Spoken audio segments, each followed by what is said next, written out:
Tonight we're training at Station 4 with Tender 1, and joining me is Captain 4 Steve Glinsky. Steve, how you doing? Pretty good, thank you. Good. So what are we doing here tonight? Well, the Tender truck is here in Lakeville, and it provides water supply for areas of the city that aren't hydrated.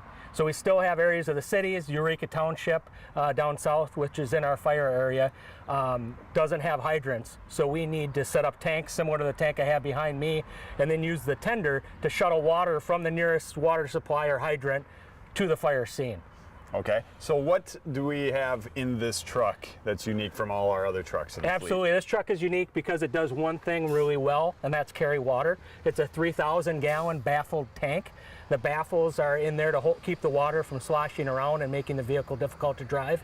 And its sole purpose in the world is to haul water between a water source and where we need it at a fire. So how much water do we have in this truck? So it's a 3,000 gallon tank. Compare that to 600 gallons on average that we carry on a frontline engine. So this is a significant amount of water. It also carries 2 tanks like I have behind me here. Each of these will hold 3,000 gallons. So we can have 6,000 gallons on scene and be bringing another 3,000 gallons on the tender. This tender is also unique. It does have a front nozzle on it, and we've used that for brush fires. In fact, we had a truck fire out on the interstate that this truck actually put out. So it is specialized for water supply, but it also does have pumping capabilities for suppression. Okay, excellent. So kind of paint a picture for me of what the scene looks like if we're on a structure fire out in the county and we're using this type of scenario. Absolutely. So the first arriving engine will use the water supply that they have on that engine. So it's 650 gallons. Big fires use a lot of water. I mean, it's not that hard of math. Big fire, big water. We'll roll the tender. We'll also pull in tenders from surrounding cities to do water shuttles. The tender will show up. A crew will assist getting the 2 3,000 gallon tanks set up. They'll dump 3,000 gallons of water into one of the tanks and then head out to get more water. The crews on scene will then establish a connection to that engine.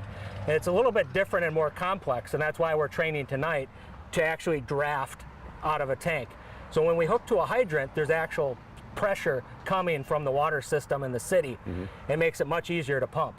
Some of our hydrants have over 60 psi of pressure, which pretty much can run a hose line.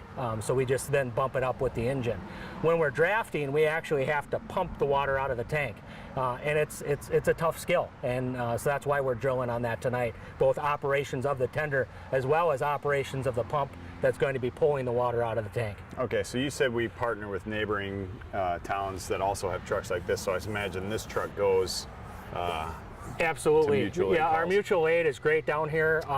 You know, we help out other cities when they need help. They help us out, and tendering of water is definitely one of our more frequent calls for assistance. So I know that this is Tender 1 and it's stationed at Station 1. Why are we training with it up here at 3 and 4 tonight? Yeah, that's a great question. So it's positioned at Station 1 because they're the furthest south, and it's closer to where we generally tender water.